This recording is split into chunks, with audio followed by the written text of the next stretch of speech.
Hello दोस्तों, आपका अपना यूट्यूब चैनल शशि सर में आप सभी का स्वागत है।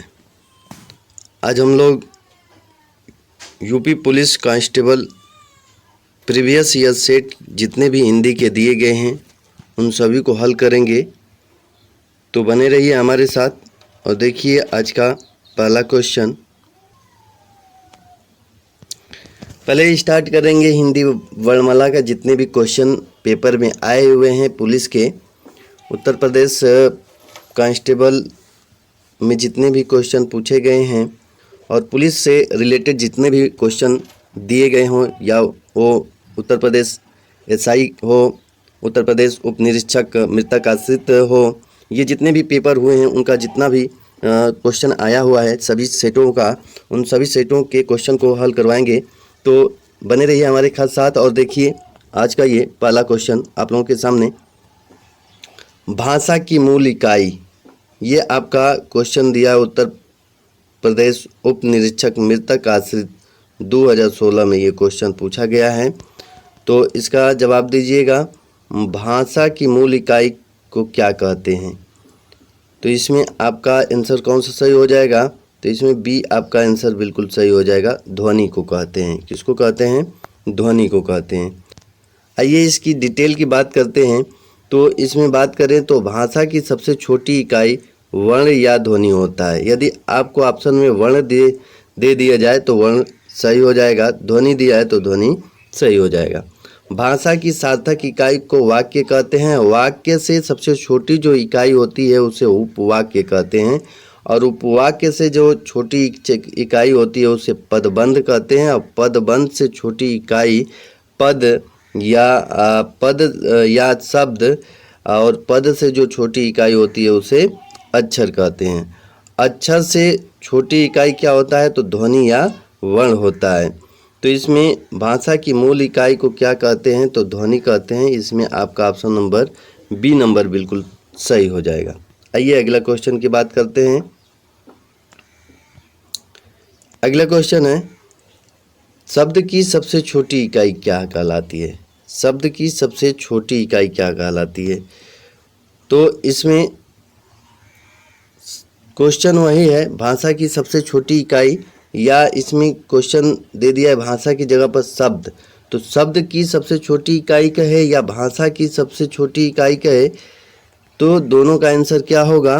तो इसमें आपका ऑप्शन नंबर वर्ण दिया है, या इसमें ध्वनि भी दे सकता है ध्वनि, तो वर्ण या ध्वनि आपका ऑप्शन सही होगा। आइए इसमें डिटेल की बात करें तो शब्द की सबसे छोटी इकाई वर्ण या ध्वनि कहलाती है।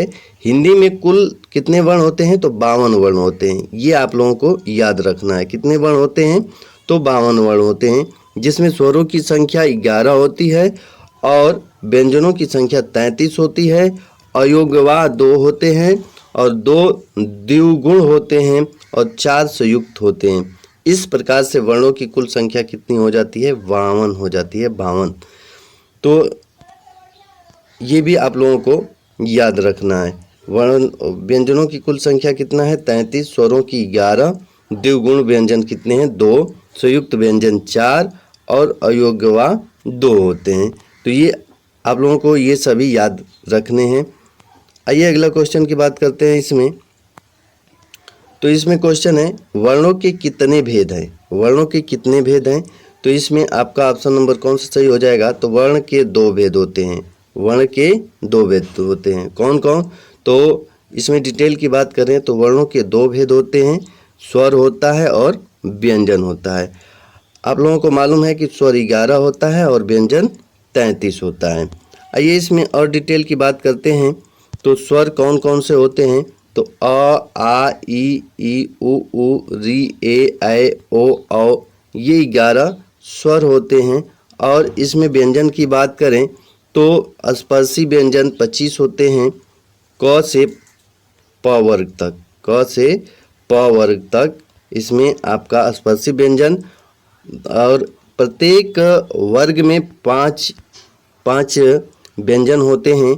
तो ये 5 व्यंजन होंगे, तो 5 गुणे 5, ये क, च, ट, त, प, ये 5 हो गए, और 5 प्रत्येक में होता है। तो 5 में 5 का जब मल्टीप्लाई करेंगे तो ये 25 हो जाएगा। यानी स्पर्शी व्यंजन आपके 25 हो जाएंगे। और अंतस्थ व्यंजन की बात करें तो य र ल व होते हैं, ये 4 होते हैं और उष्म व्यंजन 4 होते हैं। इस तरह से 25 स्पर्श व्यंजन और 4 आपके अंतस्थ हो जाएंगे और उष्म व्यंजन 4 हो जाएंगे। तो ये भी आप लोगों को याद रखना है। अगला क्वेश्चन की बात करते हैं तो स का उच्चारण स्थान है, स का उच्चारण स्थान आपको बताना है। तो इसमें आपका ऑप्शन नंबर बी बिल्कुल सही हो जाएगा, तालु। कौन सा? तालु। आपका ऑप्शन नंबर बी बिल्कुल सही हो जाएगा। इसमें बात कर लेते हैं तो तालव्य में क्या क्या आ जाएगा, तो ई च वर्ग पूरा आ जाएंगे, जिसमें च वर्ग में 5 व्यंजन आएंगे, य स भी ये आपके आ जाएंगे तालव्य में। कंठ में अ आ अह क वर्ग पूरा आएगा और ह आएगा। दंत में त वर्ग पूरा आएगा और ल स। और मूर्धन्य में आपका री आ जाएगा, ट वर्ग आ जाएगा, र आ जाएगा, स आ जाएगा। तो ये आप लोगों को याद रखना है। अगला क्वेश्चन की बात करते हैं इसमें तो कौन से शब्द र व्यंजन नहीं है, र व्यंजन नहीं है। तो इसमें आपका ऑप्शन नंबर कौन सा सही हो जाएगा, तो इसमें आपका ऑप्शन नंबर डी बिल्कुल सही हो जाएगा। यानी मात्रा में र वर्ग है, र व्यंजन है, और मूर्धा में र व्यंजन है, और क्रम में र व्यंजन है, लेकिन मात्रा में र व्यंजन नहीं है, यानी र व्यंजन का प्रयोग नहीं किया गया है। आइए इसकी डिटेल की बात करें तो मातृभूमि शब्द में र व्यंजन नहीं है। मातृभूमि का अगर अलग अलग करें तो इसमें री आएगा। क्या आएगा? री आता है। लेकिन मात्रा की बात करें तो मात्रा में र आता है और क्रम में र और मूर्धा में र आएगा। तो इसमें क्वेश्चन था आपका कि कौन से शब्द में र व्यंजन नहीं है। तो कौन से व्यंजन में र व्यंजन नहीं है, तो मातृ में आपका र व्यंजन नहीं है। ये उत्तर प्रदेश कांस्टेबल 18/6/2018 को द्वितीय पाली में क्वेश्चन पूछा गया था आपको। अगला क्वेश्चन की बात करते हैं तो ये आपका question Uttar Pradesh police constable परीक्षा 27/1/2019 सेकेंड शिफ्ट का ये है क्वेश्चन। तो इसमें क्वेश्चन है कि कौन सा व्यंजन नासिक द्वारा उच्चारित होता है, कौन सा व्यंजन नासिक द्वारा उच्चारित होता है। तो इसमें आपका ऑप्शन नंबर पहला बिल्कुल सही हो जाएगा। तो इसकी डिटेल की बात करें तो इसमें आपका पहला ऑप्शन सही हो जाएगा। अड़ व्यंजन नासिका द्वारा उच्चारित होते हैं। वर्णमाला में 5 वर्ण हैं जिनका उच्चारण मुख और नासिका से होता है। तो इसमें आपका ऑप्शन नंबर पहला बिल्कुल सही हो जाएगा। अगला क्वेश्चन की बात करते हैं इसमें तो स्वर रहित व्यंजन जब स्वर सहित व्यंजन से मिलता है तब क्या कहलाता है। ये उत्तर प्रदेश कांस्टेबल परीक्षा 27/1/2019 सेकेंड शिफ्ट का ही क्वेश्चन है। तो इसमें आपको बताना है कि स्वर रहित व्यंजन जब स्वर सहित व्यंजन से मिलता है तो क्या कहलाता है। तो इसमें आपका ऑप्शन नंबर ए बिल्कुल सही हो जाएगा, संयुक्ताक्षर कहलाता है। इसमें डिटेल की बात करें तो जब कोई स्वर रहित व्यंजन स्वर सहित व्यंजन से संयोजित होता है तो यह संयोग संयुक्ताक्षर के रूप में जाना जाता है। यहाँ पर बात करें तो छ हो गया, त्र हो गया, ज्ञ हो गया और श्रव्याश्र हो गया। इनकी बात कर लेते हैं तो ये किससे मिलकर बने हैं। तो ये आपके क और मूर्धन्य स को मिला दिया जाए तो छ बन जाएगा, और त और र को तो त्र बन जाएगा, और ज और य को मिला दें तो ज्ञ बन जाएगा, और स और र को मिला दे तो श्रव्याश्र बन जाएगा। तो इस तरह से इसमें आपका ऑप्शन नंबर पहला ऑप्शन सही हो जाएगा। आइए अगला क्वेश्चन की बात करते हैं। तो अगला क्वेश्चन है इसमें निम्न में तालव्य ध्वनि है। तालव्य ध्वनि आपको बताना है। तो तालव्य ध्वनि कौन सा होगा। तो इसमें स ऑप्शन बिल्कुल सही हो जाएगा। उत्तर प्रदेश कांस्टेबल 2018 प्रथम पाली का ये क्वेश्चन है। इसमें आपका कौन सा ऑप्शन सही हो जाएगा। तो इसमें आपका ऑप्शन नंबर 100 बिल्कुल सही हो जाएगा। सी ऑप्शन बिल्कुल सही हो जाएगा, सी ऑप्शन। इसकी डिटेल की बात करते हैं तो डिटेल की बात कर लें तो स तालव्य ध्वनि है। निम्नलिखित ध्वनियाँ निम्नानुसार हैं। तालव्य ध्वनिया में अभी आप बात किए थे कि तालव्य ध्वनि में ई च वर्ग और य स आ जाएगा। ओष्ठ ध्वनिया में उ प वर्ग आ जाएगा और मूर्धन्य में आपका ऋषि र ट वर्ग और र स आ जाएगा। कंठ की बात कर लें तो कंठ में आपका आ क वर्ग ह आ जाएगा और दंत में आपका त वर्ग और स और ल आ जाएगा। तो ये भी आप लोगों को याद रखना है, ये सभी याद रखना है। कहीं से भी क्वेश्चन पूछे जा सकते हैं, तो आप लोग इसे ध्यानपूर्वक देखिएगा और याद कर लीजिएगा। अगला क्वेश्चन की बात करते हैं। अगला क्वेश्चन है, निम्न में से कौन सा वर्ण अघोष है? अघोष बताना है। उत्तर प्रदेश कांस्टेबल 18/6/2018 को प्रथम पाली में पूछा गया क्वेश्चन। तो इसमें आपको बताना है कि अघोष कौन से हैं। तो इसमें बात करें तो अघोष आपका क वर्ग आ जाएगा। अघोष की बात कर लें तो अघोष जिन ध्वनियों के उच्चारण में स्वर तंत्रिकाओं में कंपन उत्पन्न नहीं होता है उन्हें अघोष वर्ण कहते हैं। प्रत्येक वर्ग का पहला और दूसरा व्यंजन और स अघोष वर्ण है। सघोष की बात कर ले तो जिन ध्वनियों के उच्चारण में स्वर तंत्रिकाओं में कंपन उत्पन्न होता है उन्हें सघोष वर्ण कहते हैं। प्रत्येक वर्ग का तीसरा, चौथा और पांचवा व्यंजन सघोष वर्ण कहलाता है। तो ये भी आप लोगों को याद रखना है। अगला क्वेश्चन की बात करते हैं तो वर्णों के समुदाय को क्या कहते हैं? वर्णों के समुदाय को क्या कहते हैं? तो इसमें आपका आ जाएगा वर्णमाला। ऑप्शन नंबर पहला बिल्कुल सही हो जाएगा। उत्तर प्रदेश कांस्टेबल 19/6/2018 को द्वितीय पाली में ये क्वेश्चन पूछा गया था। इसमें और डिटेल की बात कर लें तो वर्णों के समुदाय को वर्णमाला कहते हैं। वर्ण भाषा की सबसे छोटी इकाई होती है। वर्ण को अक्षर भी कहते हैं। सर्वनाम संज्ञा के स्थान पर प्रयुक्त होने वाले शब्द को सर्वनाम कहते हैं। जैसे मैं हो, तुम, हम, वे, आप, ये सभी क्या हैं? सर्वनाम हैं। और क्रिया की इसमें बात कर लें, क्रिया जिस शब्द से किसी कार्य का होना या करना समझा जाए उसे क्रिया कहते हैं। जैसे खाना, पीना, पढ़ना, सोना इत्यादि शब्द आ जाएंगे आपके क्रिया में। अगला क्वेश्चन की बात कर लेते हैं तो ऐ के उच्चारण में खाली स्थान है और खाली स्थान की सहायता ली जाती है। किसकी सहायता ली जाती है? यूपीएसआई बैच 3 में 22 दिसंबर 2017 को जो पेपर हुआ था उसमें पूछा गया था। तो रिक्त स्थान है तो सही विकल्प चुनना है आपका। तो इसमें आपका ऑप्शन नंबर सी बिल्कुल सही हो जाएगा।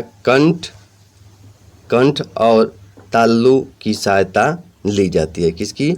कंठ और तालु की सहायता ली जाती है। यदि आप लोगों को ये विस्तृत से देखना है तो इसका एक ट्रिक के माध्यम से हम एक वीडियो यूट्यूब पर डाले हुए हैं, उनको जाकर देख लीजिएगा। एक चार्ट उसमें बताए हैं, वो चार्ट यदि आप लोग देख लेते हैं तो ये एक भी क्वेश्चन आप लोगों का मिस्टेक नहीं होगा, गलत नहीं होगा।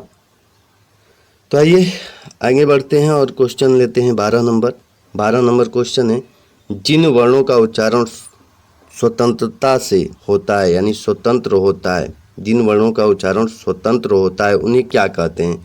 तो आप लोगों को मालूम होगा उसे स्वर कहते हैं। जिन वर्णों का उच्चारण स्वतंत्र होता है उसे स्वतंत्र स्वर कहते हैं और स्वरों की सहायता से बोले जाने वाले जो वर्ण होते हैं उसे व्यंजन कहते हैं। आइए अगले क्वेश्चन की बात कर लेते हैं तो ढ वर्ण का उच्चारण स्थान है, खाली स्थान और वर्ग है और किस वर्ग में आता है? रिक्त स्थान है तो सही विकल्प का चयन कीजिए। तो इसमें आपका ऑप्शन नंबर बी नंबर सही हो जाएगा। ट वर्ग और चौथा, ट वर्ग और चौथा। तो ढ वर्ण का उच्चारण स्थान क्या है? तो ट वर्ग में आएगा और चौथा, कौन सा? चौथा। तो इसमें आपका ऑप्शन के हिसाब से बी बिल्कुल सही हो जाएगा। यानी कि उच्चारण स्थान की बात करें तो मूर्धन्य है और यह ट वर्ग का चौथा वर्ण है। अगला क्वेश्चन की बात कर लेते हैं। तो हिंदी वर्णमाला में स्वरों की संख्या है, हिंदी वर्णमाला में स्वरों की संख्या कितनी है, तो ये आप लोगों को बताना है। तो आप लोगों को मालूम होगा कि हिंदी वर्णमाला में स्वरों की संख्या 11 होती है। ऑप्शन नंबर ए बिल्कुल आपका सही हो जाएगा। अगला क्वेश्चन की बात कर लेते हैं। तो वर्णमाला का कौन सा अक्षर पुल्लिंग नहीं है, पुल्लिंग नहीं है, तो आप लोगों को मालूम होगा कि ई और ई जो होता है वो पुल्लिंग नहीं होता है। अन्य सभी अक्षर से पुल्लिंग बनेंगे, जैसे सूची, मोनी, मांडवी, ये क्या हैं, तो पुल्लिंग इससे बन जाएंगे। और पुल्लिंग कौन सा नहीं है, तो ई पुल्लिंग नहीं है। तो इसमें बताना था वर्णमाला का कौन सा अक्षर पुल्लिंग नहीं है, तो आपका ऑप्शन नंबर सी बिल्कुल सही हो जाएगा। अगला क्वेश्चन की बात कर लेते हैं। तो च वर्ग ध्वनियाँ किस वर्ग में आती हैं, च वर्ग ध्वनियाँ किस वर्ग में आती हैं, तो इसमें आपका ऑप्शन नंबर सी बिल्कुल सही हो जाएगा, तालव्य। इसकी डिटेल की बात कर लेते हैं। तो च वर्ग च छ ज झ य ध्वनियाँ तालव्य के अंतर्गत आती हैं। कंठ में क वर्ग और दंत में त वर्ग और त वर्ग की ध्वनियाँ आती हैं। व तस्य वर्ग र स ध्वनियाँ दंतमूल मसूड़ा के अंतर्गत आती हैं। तो इसमें आपका ऑप्शन नंबर सी बिल्कुल सही हो जाएगा। तो अगला क्वेश्चन है, द अ क स अ को मिलाकर क्या बनेगा, तो ये आप लोगों को मालूम होगा कि द आधा यहाँ पर द और अ मिलकर पूरा द बनेगा, द हो गया। क और मूर्धन्य सब मिलकर छ बन जाएगा और अब अ इसमें जुटा हुआ है तो दक्ष बन जाएगा, यानी ऑप्शन नंबर ए बिल्कुल सही हो जाएगा। इसमें बात कर लेते हैं। देखिए इसमें बात करें तो ये दो जो वर्ण हैं इनको मिलाकर द बन जाएगा और ये तीन वर्ण मिलाकर छ बन जाएगा, यानी क्या बन जाएगा, दक्ष बन जाएगा। ऑप्शन नंबर ए बिल्कुल सही हो जाएगा। आइए अगला क्वेश्चन की बात कर लेते हैं। अगला क्वेश्चन है 18 नंबर क्वेश्चन की बात कर लेते हैं। हाँ, अगला क्वेश्चन की बात कर लेते हैं। तो निम्नलिखित प्रश्न में 4 विकल्प में से उस सही विकल्प का चयन करें जो वर्ण स्वर की सहायता से बोले जाएं, उन्हें क्या कहा जाता है। तो वर्ण की सहायता से जो बोले जाते हैं उन्हें जो वर्ण स्वर की सहायता से बोले जाते हैं उन्हें व्यंजन कहते हैं। तो ऑप्शन नंबर आपका बी बिल्कुल सही हो जाएगा। अगला क्वेश्चन की बात कर लेते हैं। इसमें आप तो निम्नलिखित प्रश्न में 4 विकल्प में से उस सही विकल्प का चयन करें जो बताता है कि व्यंजन को स्वर रहित दिखाने के लिए किस चिन्ह का प्रयोग किया जाता है। तो इसमें आपका ऑप्शन नंबर सी बिल्कुल सही हो जाएगा, हलंत चिन्ह का प्रयोग किया जाता है। आइए अगला क्वेश्चन की बात कर लेते हैं। इसमें तो निम्नलिखित में से कौन से शब्द में री की मात्रा का प्रयोग हुआ है, उपयोग हुआ है, तो ये बताना है। ये आपका उत्तर प्रदेश कांस्टेबल 18/6/18 द्वितीय पाली का क्वेश्चन है, इम्पोर्टेंट क्वेश्चन है। इन सभी को याद कर लीजिएगा और मिला लीजिएगा कि किस टाइप के क्वेश्चन बन रहे हैं पेपर में। तो इसमें आपका ऑप्शन नंबर डी बिल्कुल सही हो जाएगा, री का वृष्टि में प्रयोग हुआ है, री का वृष्टि में प्रयोग हुआ है। तो ऑप्शन आपका डी बिल्कुल सही हो जाएगा। वर्णमाला का क्वेश्चन 20 हो गया, इतना ही क्वेश्चन पूछा गया था। आइए अगला क्वेश्चन देखते हैं। इसमें तद्भव तत्सम से संबंधित निम्नलिखित में से तद्भव शब्द छांटिए। तद्भव शब्द छांटना है, तो इसमें बात कर लें तो कपूर, कपूर क्या हो जाएगा, तद्भव हो जाएगा। कपूर का कर्पूर होता है, कर्पूर होता है, तो इसमें आपका ऑप्शन नंबर पहला सही हो जाएगा। पक्ष हो गया और मयूर हो गया और मानसिक हो गया, ये क्या है, तत्सम शब्द ही हैं। तो ये क्या है, तत्सम शब्द हैं। इसमें आपका तद्भव क्या है, कपूर, कपूर का तत्सम रूप कर्पूर होता है। तो इसमें आपका ऑप्शन नंबर पहला सही हो जाएगा। आइए अगला क्वेश्चन की बात कर लेते हैं। निम्नलिखित में तद्भव शब्द हैं, तद्भव शब्द आपको बताना है। तद्भव शब्द कौन से हैं, तो इसमें आपका ऑप्शन नंबर ए बिल्कुल सही हो जाएगा, अचरज। आइए इसकी डिटेल की बात कर लेते हैं। इसमें तो कुछ तत्सम तद्भव की बात कर लेते हैं। तो आश्चर्य का जो तद्भव होगा अचरज होगा, अंधकार का अंधेरा होगा, अंगरक्षक का अंगरखा होगा और आशा का आस होता है। तो ये भी आप लोगों को याद रखना है। आइए अगला क्वेश्चन की बात कर लेते हैं। अगला क्वेश्चन है आपका तद्भव तत्सम से संबंधित क्वेश्चन।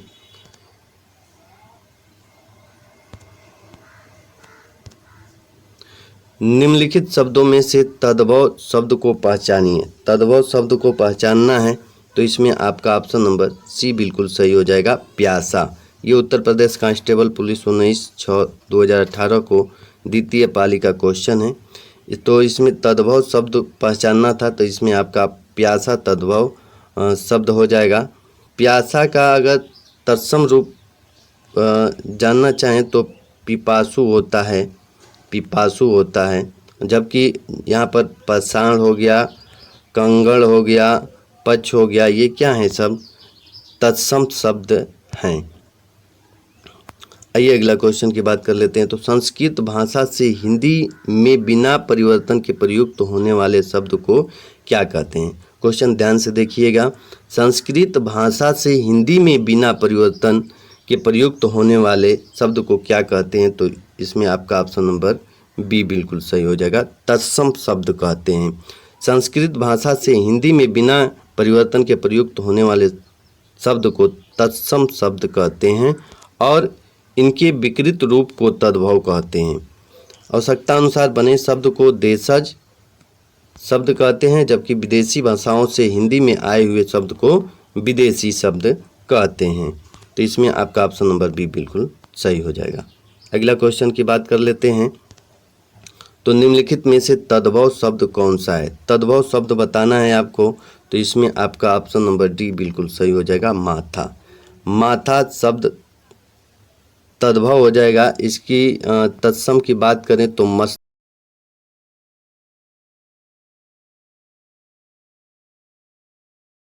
ग्राम, आंसू, सूर्य, ये क्या हैं? तत्सम शब्द हैं। इनका तद्भव की बात करें तो ग्राम का गांव होगा, आंसू अश्रु का होगा और सूर्य का सूरज होता है। तो इसमें आपका ऑप्शन नंबर कौन सा सही हो जाएगा? तो डी आपका ऑप्शन नंबर बिल्कुल सही हो जाएगा। तद्भव शब्द बने होते हैं। तद्भव शब्द किससे बने होते हैं? तो तद्भव शब्द संस्कृत शब्द में कुछ बदलाव से बने होते हैं। तो ऑप्शन आपका डी बिल्कुल सही हो जाएगा। इसमें बात कर लें डिटेल की तो तद्भव तत् धन भव शब्द का अर्थ होता है उससे होना, अर्थात संस्कृत शब्द से विकृत होकर बने शब्द क्या कहलाते हैं? तद्भव कहलाते हैं। अगला क्वेश्चन की बात कर लेते हैं। तो अगला क्वेश्चन है आपका, निम्नलिखित प्रश्न में 4 विकल्प दिए गए हैं जिनमें से एक शब्द दिए गए शब्द का सही तद्भव रूप है। ग्राम का तद्भव रूप बताना है तो ग्राम का तद्भव रूप आपका गांव होगा। यानी जहाँ पर भी आपको ये चंद्र बिंदी दिखाई दे वहाँ पर तद्भव ही वो शब्द तद्भव ही होता है। तो बिना सोचे समझे लगा दीजिए, तद्भव शब्द पूछता है तो चंद्र बिंदी दिया है तो तद्भव में ही रहता है। तो ये आप लोग ध्यान रखिएगा। तो इसमें आपका ऑप्शन नंबर बी बिल्कुल सही हो जाएगा। तत्सम शब्द पहचानिए। तत्सम शब्द पहचानना है इसमें आपको।